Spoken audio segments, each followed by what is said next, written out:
Hi.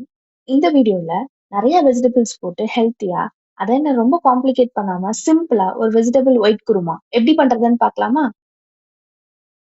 அதுக்கு குக்கர்ல மினிமலா oil add பண்ணிக்கலாம்.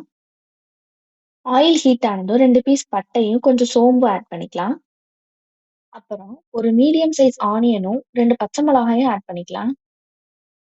ஆனியன் நல்லா சாட்டே ஆனதும் 1 டேபிள் ஸ்பூன் இஞ்சி பூண்டு பேஸ்ட் ஆட் பண்ணிக்கலாம். அதுவும் நல்லா சாட்டே ஆகவும் 1 ஸ்மால் டொமேட்டோ ஆட் பண்ணி நல்லா மிக்ஸ் பண்ணிக்கலாம். அப்புறம் நமக்கு தேவையான எல்லா வெஜிடபிள்ஸும் ஆட் பண்ணிக்கலாம். நான் கேரட், பீன்ஸ், பட்டாணி, பட்டர் பீன்ஸ், கொஞ்சம் பொட்டேட்டோ மட்டும் ஆட் பண்ணியிருக்கேன். இந்த வெஜிடபிள்ஸ் குக் ஆகுறதுக்கு தேவையான வாட்டர் ஆட் பண்ணி, அப்புறம் இந்த குருமாக்கு தேவையான சால்ட்டும் ஆட் பண்ணி, குக்கர மூடி விசில் வச்சுக்கலாம். 5 விசில் விட்டு இறக்கிக்கலாம். இப்போ இதுக்கு ஒரு பேஸ்ட் ரெடி பண்ணணும். தேவையான அளவு முந்திரி பருப்பும், சோம்பும் ஆட் பண்ணி அரைச்சு எடுத்துக்கலாம்.